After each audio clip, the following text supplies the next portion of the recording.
Sage. Hi, Danny. How are you? I'm pretty good. How are you? I'm good. Good.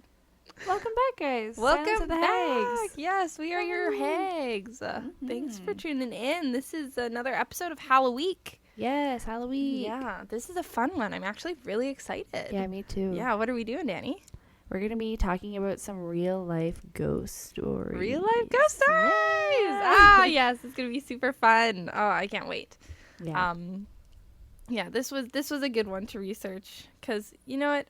I don't know, for me, it's not heavy. It's just like fun and like kind of spooky, but there's like not really Not super long. Yeah. Just short and sweet. Totally. Yeah, I'm super excited. Me too. You want to go first? Sure. Yeah. Sure, let's do it. Okay. So everybody, I know if you haven't seen it, because maybe you're not a spooky movie person. I know a few of my friends are not. But Annabelle, you know, from The Conjuring, Annabelle, the creepy porcelain doll. If you haven't seen it, you've probably heard about it. Okay.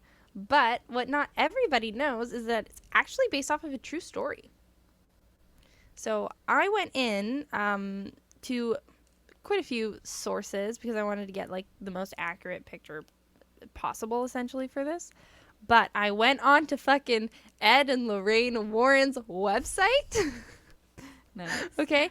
Their website is it used to be warren.co or something like that because it's New England. But now they changed it. So now it's whatever their son-in-law's name is. What is his name? Is Timothy Spear? Tom Spear? It is the NESPR, New England Spiritual Society. Okay. All right. New England Society for Psychic Research. Ah, Yeah. nice. And now, if you want to find that without, like, if you just want to put in the web name, it used to be just warrens.com. But now they, unfortunately, both Ed and Lorraine have passed. And now their son-in-law has kind of taken over everything, and now it's tonyspira.com. Oh, So, that's nice. yeah, there you go. Anywho, so I just want to get right into it because it's a really fun, kind of freaky one. And yeah, I'm ready to start. Yeah, So, let's go. In 1970, a 28-year-old nurse received a Raggedy Ann doll as a birthday gift from her mom. She put the rag doll on her bed and began to notice it changing positions. A leg would be crossed or the doll would be lying on its side. Then, the girl and her roommate began to find parchment paper on the floor with written messages such as "help me," "help us," that kind of thing, even though they didn't have any parchment paper in the house. The doll began appearing in different rooms and at one point appeared to be leaking blood. Then, one day, a male friend was taking a nap and woke with the doll staring at him, and he felt like he was being strangled. And there were deep scratch wounds all over his upper body. The girls at first thought maybe an intruder was moving the doll around and leaving notes. When they ruled that out, according to the occult museum website, not knowing where to turn, they contacted a medium and a seance was held. The occult museum website, of course, being the NESPR website. As the Warrens have a museum, essentially, of all of the things that they have taken from the hauntings and possessions that they have gone through, which I'll talk about a little bit later. The girls were introduced to the spirit of Annabelle Higgins, who was said to be a young girl that resided on the property before the apartments were built and died there at the age of 7. This they found out through a medium that they contacted through the website. The spirit related to the medium that she felt comfortable with the two roommates in the apartment and wanted to stay with them and be loved. The roommates gave Annabelle permission to inhabit the doll, but things got worse. Yeah, spoiler, never ever do that. So don't give them permission. Yeah. No. After things got worse, the nurse realized the spirit in the house was not that of a young girl, but inhumane and demonic in nature. And she felt it was time to seek real expert advice and contacted a priest named Father Hegan. Father Hegan felt it was a spiritual matter and he needed to contact a higher authority in the church, so he contacted another priest named Father Cook, who immediately contacted the Warrens. The Warrens, almost instantly came to the conclusion that the doll itself was not in fact possessed, but it was being manipulated by a presence in order to look alive. They believed the spirit was not looking to stay attached to the doll, but it was looking to possess a human host. At the conclusion of the investigation, the Warrens felt it appropriate to have a recitation of an exorcism blessing by Father Cook to cleanse the apartment. At the nurse's request, and as further precaution against the phenomena ever occurring in the home again, the Warrens took the big rag doll along with them when they left. The Warrens transported the doll in their vehicle, and Ed Warren told his wife that they should avoid the highway because he thought it was going to be a rough ride home. He was right. And the car swerved in and out around nearly every corner they took and narrowly escaped a serious accident more than once. At one point, he reached back and just threw holy water all over the doll to try and calm the situation, which did actually work. They made it in one piece. The priest who performed the exorcism also barely escaped a serious vehicle accident almost right after. I believe it was the next day. He didn't escape the accident. He did get into a serious accident and his car was totaled, but he was unharmed. Okay. So the Annabelle doll is currently in the Warrens Occult Museum in Connecticut. It is displayed in a case with a sign that warns you not to touch. One museum goer who ignored the warnings and kind of went up to it, taunted it, was like, this fucking doll's not going to do anything, died in a motorcycle crash with his girlfriend immediately after he was kicked out of the museum. Oh my God. Yeah, literally on the way home. That's scary. Yeah, because Ed Warren literally was like, hey, this is Annabelle, but don't touch, you gotta leave her alone. And then the guy was like, what the fuck, this fucking doll, he can't do anything, and was taunting it and stuff. And Ed Warren was like, son, you have to go now. You have to leave. He left and on the way home was killed in a motorcycle accident. Jeez. Yeah. So the Warrens Occult Museum is no longer in operation, unfortunately. Both Ed and Lorraine Warren have passed away, and according to Atlas Obscura, the museum was closed in 2018. The Monroe Sun reported that Tony Spira was looking for a new home for the museum. Reportedly, the reason that it was closed was zoning issues, but it has yet to reopen. Yeah, so that pretty much is the true story of Annabelle. It's just a nice short one. Recently? Oh, I was going to bring that up too. So there was a rumor circulating, you may have seen the meme going around, that the Annabelle doll had escaped. However, sadly, maybe not sadly, this has been disproved by Tony Spira. Okay, good. Yeah. Yeah, because the thing is that the doll is fully locked in a case, and they've done the exorcisms, and they keep a lot of religious memorabilia, crosses and stuff around it. So at this point in time, as far as we know, it can't really move around or do anything like that. So she is still locked up, and is still on display in wherever she happens to be in the closed museum. So maybe we'll see. Are they going to open again? Hopefully, because one day I would love to visit, because that just seems really cool. Ooh. Yeah. I went to the Museum of Death when I was in LA. Oh, yes. It was very fucking cool. It was freaky. But you weren't allowed to take pictures or anything. For those of you who don't know, Danny likes dead things. She likes taxidermy and stuff like that. Not taxidermy, no. Well, taxidermy. I wouldn't get a stuffed animal. I would get I like animal bones. I just think they're really pretty. Didn't you want I could be wrong, maybe I'm remembering it wrong, but I feel like there's a place downtown in Vancouver called what's it called? It's the monkey one? This monkey is going to heaven? Is that what it's called? Yeah, something like that. Yeah. And it's a really cool arts shop where it's got bones, it's got little taxidermy, and I don't mean a head of a deer on the wall. I mean little it's little beaver skulls, and they're really cute, and they're all humane. It's not they're killing them. Yeah, I think it's all found. Yeah. And they have like little like mice creatures with like hats and stuff on them. And I thought you really wanted one of those. Cute. Yeah, see? She does like taxidermy, just the right kind. There's no shame. It's interesting. It's really neat. I also really like those like the like moths and butterfly. Oh yeah. When they're like pinned. Yeah, I like those a lot. Those are expensive though. Yes. I mean, it's all really fucking expensive, but those are very expensive. Anywho, a little bit off topic. That is Annabelle. Yeah. Yeah. So Annabelle doll is a real thing that really did quite a few of the things that we saw in the movie. And this is almost all directly from the Ed and Lorraine website, from their case file of when they did the investigation. I feel like we could do an entire episode on Ed and Lorraine Warren. Oh, probably. And, yeah, I mean, we're going to be doing a paranormal season, so. Ooh, yeah. So things just to come. Get ready for that, guys. Yeah. Yeah, super exciting. All right.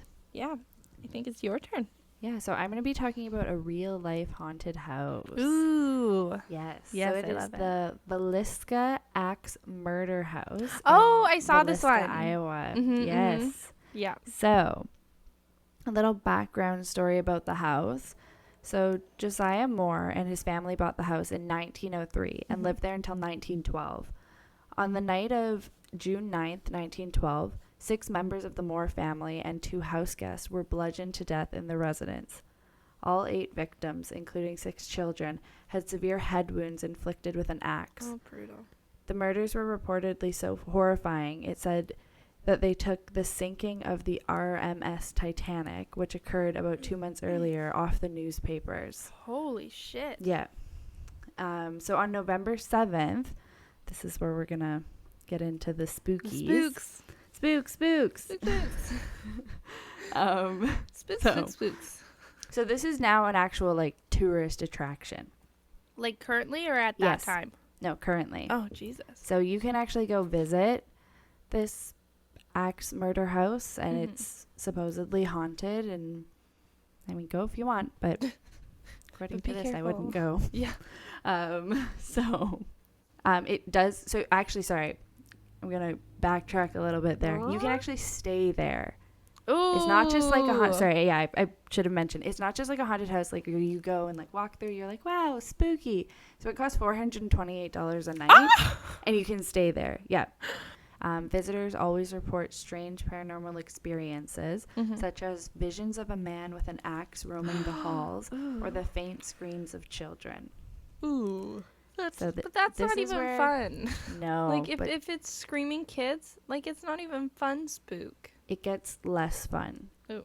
So, on November of 2014, the haunting kind of took a dark turn.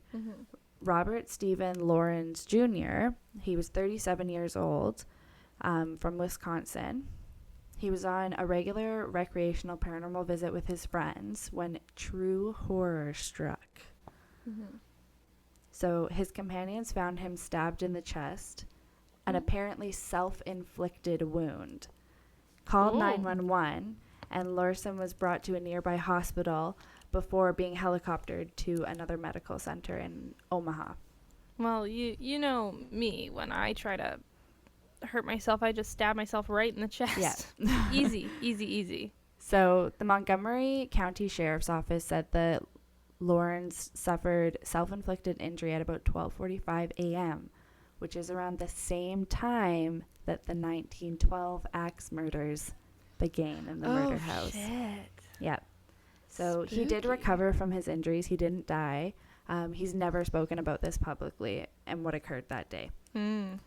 So Martha Lynn, the owner of the house, she said the incident was very upsetting. Her quote is just awful.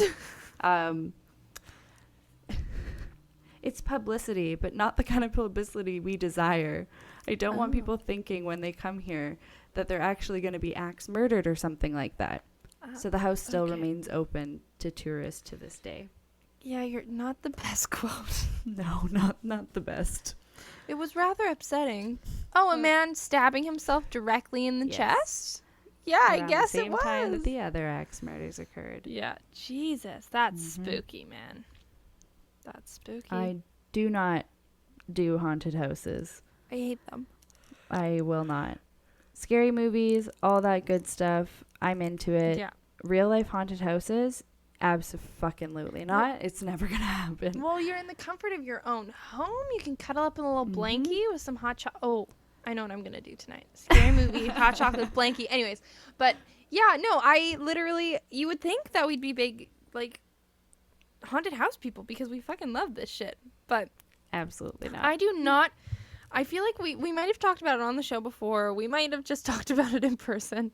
But, like, I just feel like in a haunted house, all it takes is one crazy person being like, actually, I'm actually going to kill we these talked people. about this in the Hellfest. Right? Yeah. About Like, Hellfest, yeah. like, I stand Nope. by it. Like, it just takes one person, one time, and no one would know until the next day. And, like, that's a lot of time to run away. Not. Okay? It's a no for me. It's a no for me. Yeah. Also, no. I don't super desire to actually piss my pants in front of everyone. Yeah. That's, like, also not something I want. Oh, my God. Well, that's spooky. Mm-hmm. Where did you say that haunted house was? Iowa. Iowa. Ooh, fucking Yes. Iowa. Classic. I feel like a lot of spooky shit happens over there. All right. My turn again? Yes, your turn. Sweet. Okay, so this is going to be, I think, a short episode. But this is a little bit longer. We'll see. So, my next one is I'm talking about Poltergeist. Ooh, I love this movie. Yes, this movie is so good. So this is about the inspiration and the result.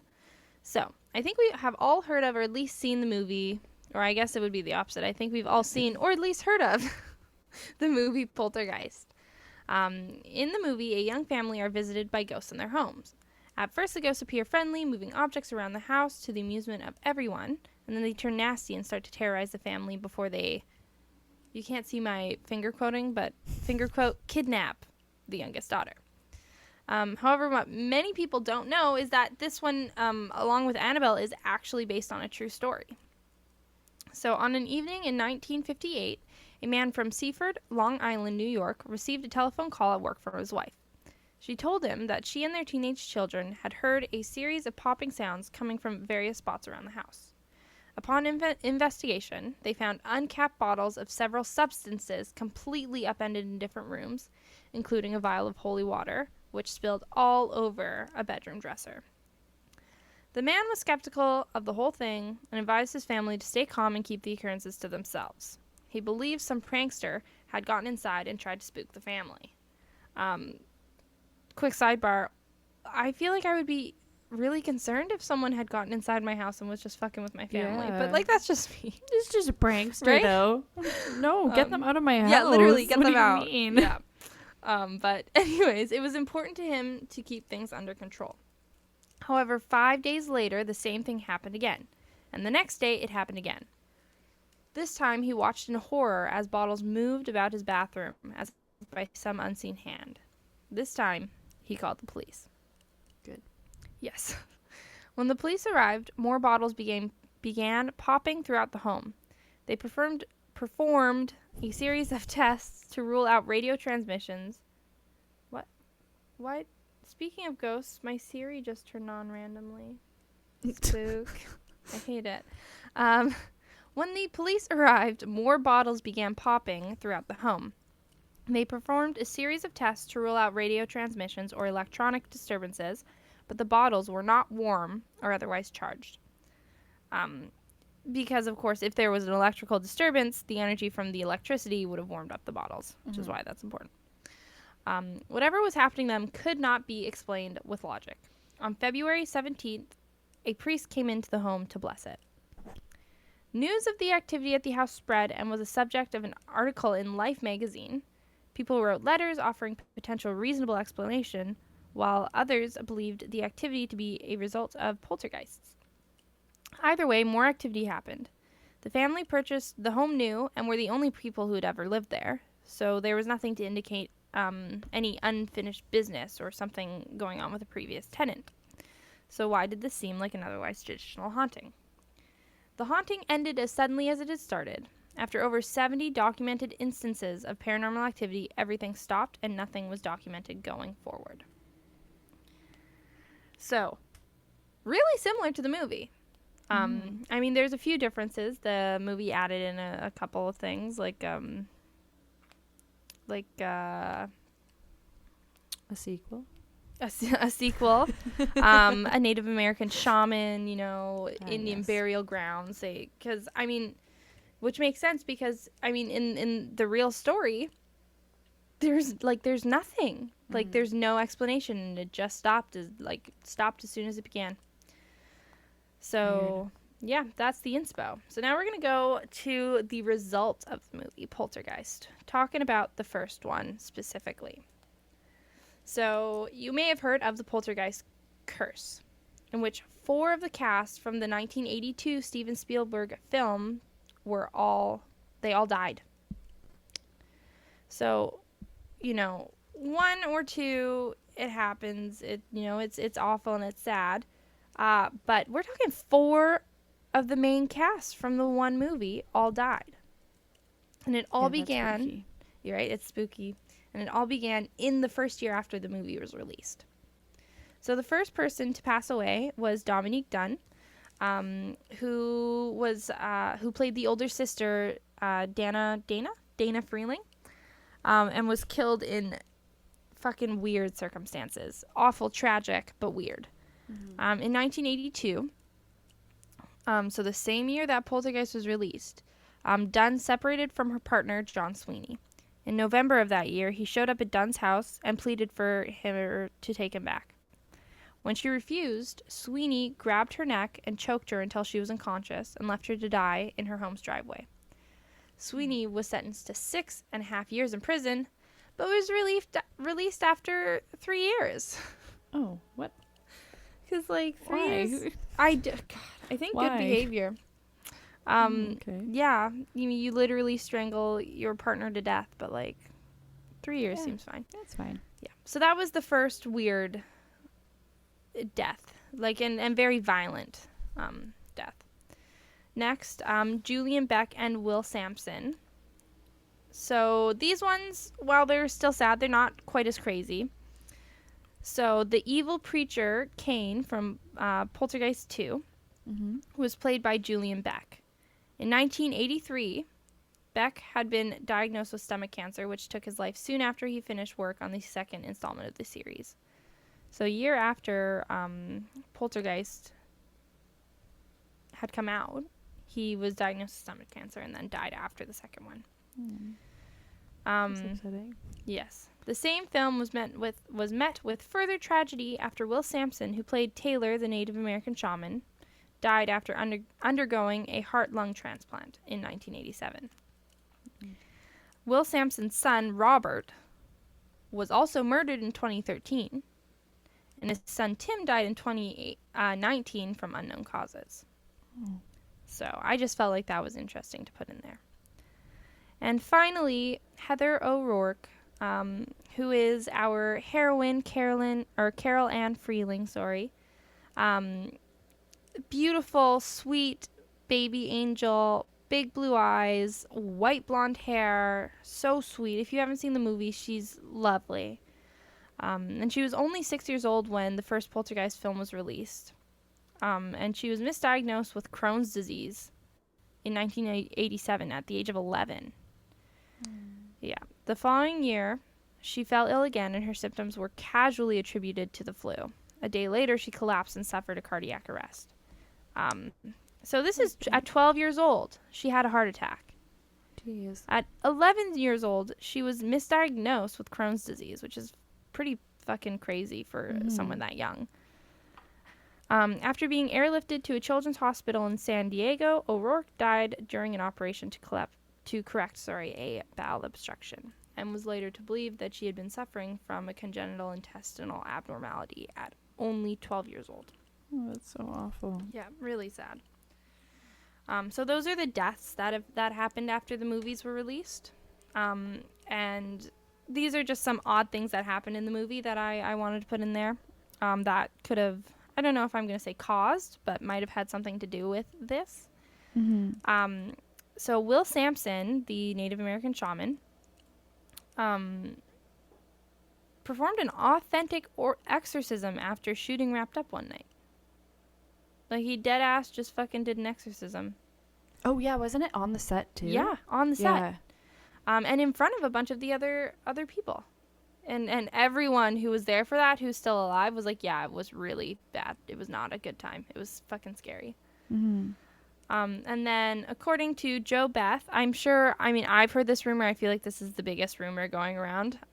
Personally, I think I believe it. But that's just me. According to Joe Beth Williams, who played Diane Freeling, the mom, in the first movies, she says that Spielberg insisted on using actual human skeletons as props in an attempt to save money. Yeah, honestly, I wouldn't put it past him. Right? Because at the time, it was cheaper to get real skeletons than realistic-looking plastic ones. Mm-hmm. So, yeah, I feel like that's true. I don't know. Well, they used to use real human bones and stuff in sets. Like, even, I think it was the Pirates of the Caribbean ride in Disneyland. Like, that used to all be real human bones. Right, I forgot about that. Yeah. It's fucked. Like, yeah, honestly, like, I feel like this isn't, and also, this isn't, like, this happened in 2011. Poltergeist came out in 1982. Yeah. So that's 40 years ago. So a lot of shit has happened in 40 years, including, oh, you probably didn't hear that, but my tummy just grumbled. Oh, no, I did not. But yeah, it's 40 years. A lot has happened in terms of, like, prop advancement and shit looking good. So I think we all know that actors and directors are willing to do a lot of things to make the movie feel authentic. I'm looking at you, Jared Leto in Suicide Squad.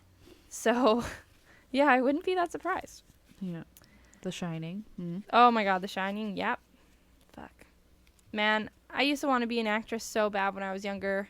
Looking back, I'm like, no. No, I don't. So yeah, so that is the inspo and the results of the 1982 Poltergeist film. Very interesting. Right? I like that one. Thank you. Yeah, it's fun. It's spooky, interesting, really sad, to be honest, but still, all the other things as well. That's fair. Mine's also a decently sad one. We're making you guys cry today. That's the goal. Sorry. A lot of people probably already know about this one, because it's pretty recent. Mm-hmm. It is the death of Elisa Lam. Oh, yeah. Yeah. Isn't there a movie about it? I don't know. I feel like I just watched something, but I could be full of it. So Elisa Lam was last seen on January 31st, 2013 in the lobby of the Cecil Hotel in downtown Los Angeles. Mm-hmm. She was vacationing through the West Coast, documenting the trip on her blog and checking in with her parents every day. On January 31st, the calls stopped. Lam had vanished. Soon the police were involved and her parents arrived to help with the search. They had nothing. That February, the LAPD released elevator surveillance footage of Lam before her disappearance. We will post the footage. It's all over the internet. It blew up and was viral. Yeah, it's I remember when creepy. This happened. It's fucking crazy. So for those of you who haven't seen it, the footage shows her being behaving strangely in the elevator. It appears that she's talking with invisible people. She's peering around the corner of the door, crouching in the corner, and opening and closing the door. But what exactly is going on in this video raises more questions than answers. Theories range from psychotic episodes to demonic possession to the unknown assailants just out of view of the camera. Around that time, hotel guests started reporting weird happenings with the Cecil Hotel's water supply. So this is a report from CNN. It says, "The shower was awful," said Sabina Bowe, who spent 8 days there during the investigation. "When you turned on the tap, the water was coming black first for 2 seconds and then going back to normal. The tap water tasted horrible. It had a very funny, sweet, disgusting taste. It was a very strange taste. I can barely describe it. But for a week, they never complained. They said, we never thought anything of it. We thought it was just the way it was here." So on February 19th, a hotel employee climbed onto the roof and used a ladder to investigate the water storage tanks. That's when the authorities found the decomposing naked body of Elisa Lamb. Her personal items were found nearby, and after an autopsy, her death was labeled accidental. Oh, NBC, yeah, sure. Yeah. Great. Sounds about right. Yeah, so NBC Los Angeles reported at the time about the strange circumstances in the hotel's past. So the tank had a metal latch that had been open, but authorities said access to the roof was secured with an alarm and a lock. The single-room occupancy hotel actually has an unusual history. If you guys don't know, the Night Stalker, also known as Richard Ramirez, he was found guilty of slaying 14 slayings in the 80s. He lived on the 14th floor for several months in 1985. Oh. So yeah, this, if you guys don't know about the Cecil Hotel, it's got a pretty like dark past. Yeah. And then an international serial killer, Jack Underweger, is suspected of murdering 3 prostitutes during the time he lived there in 1991. He, of course, killed himself in jail in 94. And then in 1962, a female occupant jumped out of one of the hotel windows, killing herself and a pedestrian who she landed on. Ooh. So the Cecil Hotel does already have not a great past. Yeah. It's already got some spooky happenings. And Yeah, the whole lots of Elisa Lamb spooky thing is happenings. just still to this day completely unexplained. But that hotel is not unknown to be haunted. Fucking spooky. Mm-hmm. I remember I'm in this like Facebook group for like girls who like travel. And these girls were doing absolute fools. I remember my friend Jade, this is when I was living at home, so Jade lived literally right next door to me, and she like texted me, she's like, are you seeing the live video that's like going on in this Facebook group right now? And I was like, no, what the fuck? So like went over, they were live streaming in this group them using a Ouija board in the Cecil Hotel. Oh, Yeah. Jesus. It was like, I mean, First of all, Ouija boards, not a great idea. Yeah. Second of all, Ouija boards in that place? yeah. Ultra not a great idea. What are you No. thinking? Oh my God, I'm so stressed. Yeah, but they're like live stream like every time. Again, I don't know how technology works, but to me this just doesn't really make sense. Like I don't see like technologically how on a live stream you could do this. Yeah. But it was like every time they'd like this one ghost would answer, like the video would like completely cut out and you wouldn't be able to hear any sound and it would like freeze. And then I guess once it was like done answering, it would like the video would come back and then people would start typing, be like, we missed all of that, like it like cut out. And then they were like, oh, what the fuck? So they'd go to say it and it would cut out again. Like nobody ever knew what he said because it just kept cutting out and the video would just like turn off. Yeah. Yeah. That's Crazy. so creepy. Mm-hmm. Yeah, no, I feel like that would be a really hard thing. Well, To, like, maybe stage. it wouldn't be difficult to stage because I guess you could just exit from the live stream or whatever, kind of like when we exit out of like Clean Feed and stuff like that. But it wasn't like the live feed was turning off. You just couldn't hear it. Like it would like when you're FaceTiming and like the audio quality just gets shit and like everything gets really choppy. Oh yeah. It was like doing that, and like when like sometimes they'll freeze and then it'll like the video will pick back up like 10 seconds later, so you would have like missed everything that happened. That's what was happening. Oh. Or sometimes yeah. like we would be able to see what they were doing, but we couldn't hear them. Yeah. And then sometimes you'd be able to hear what they were saying, but you couldn't see like their like body, like the screen was frozen, but you could still hear them. Oh yeah, no, Yeah, it was pretty wild. Never mind then. I made Jade come over because both of us were freaking out just Fair. watching Oh this my from our house God. in Canada. We're like, oh my God, this is so scary. The ghost is gonna come through the screen. No, honestly, that's fucking creepy. Yeah, it was pretty wild. Jeez, what an interesting memory to have. Mhm. I love that for you. Thank you. Mm-hmm. Yeah, so that's our paranormal stories for the day. Yeah. Oh my God, yeah. That last one, that's creepy. So I did look it up. There is a movie about it. It's called The Journey of Alyssa Lamb. Oh, So it says that Mandy goes to the Cecil Hotel in order to get some pictures about the mysterious death of Alyssa Lamb. interesting. It Also, looks she's like from it's here. If you didn't know that, from Canada? she's from Vancouver. Oh, I didn't know that. Mhm. Oh, fucking creepy, Yeah. man. Well, this is a Chinese movie. Mm. It's in 2014, but it's just a short film. It's only 37 minutes long.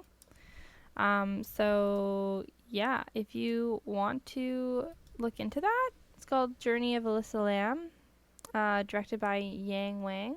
So I would check it out. Interesting. Yeah, I'll look into that. There's only like 1, 2, 3. Yeah, there's only 5 people in it. Oh, Oh, interesting. Okay, well, we'll watch this and we'll let you know if it's worth looking through the internet for. Mm-hmm. Yeah, very cool. All right, well, awesome. All right.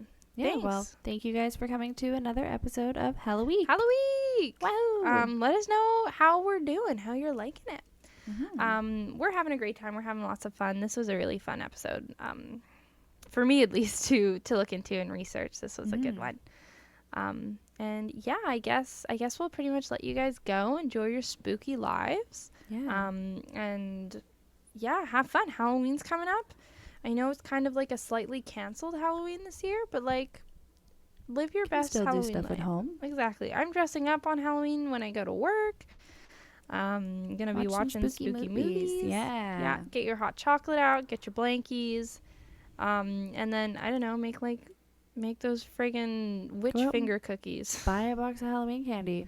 Oh, you know what I want to do today? Oh, I'm gonna go out and get those Halloween Pillsbury cookies. Like just the circle ones with like a pumpkin in the little pumpkin one or the little ghost. Yes. Yeah, that's what I'm gonna do today. Nice. Yeah, thanks so much, guys. Oh. Make sure to follow us. Yeah, I'll post the video of Alyssa Lamb, and we'll post like photos of Annabelle and the house and poltergeist stuff, so you can check it all out there. Mm-hmm. And our Instagram is at silenceofthehags. You can email us if you have any comments, suggestions, concerns. silenceofthehags@gmail.com. We're on, whatever you're listening to this to, but we're also on YouTube. We're on Spotify. We're on Apple Podcasts. What else are we on? Pocket Cast, Anchor. Yeah. So we're out there, guys. Mm-hmm. Please rate and review us on Apple Podcasts. That's the main way. That's how people see us, is if we got lots of good reviews, which thank you so much for everyone who's already popped in and given us good comments. We really appreciate it. Mm-hmm. And it makes us feel good. We work real hard on this, and we want to make sure that you guys are enjoying it. Yeah. Mm-hmm. So I guess that's that. Yeah, we'll see you guys tomorrow. We will see you tomorrow. Another episode of Halloween. Yeah. Woo! Okay. Bye-bye. Bye-bye.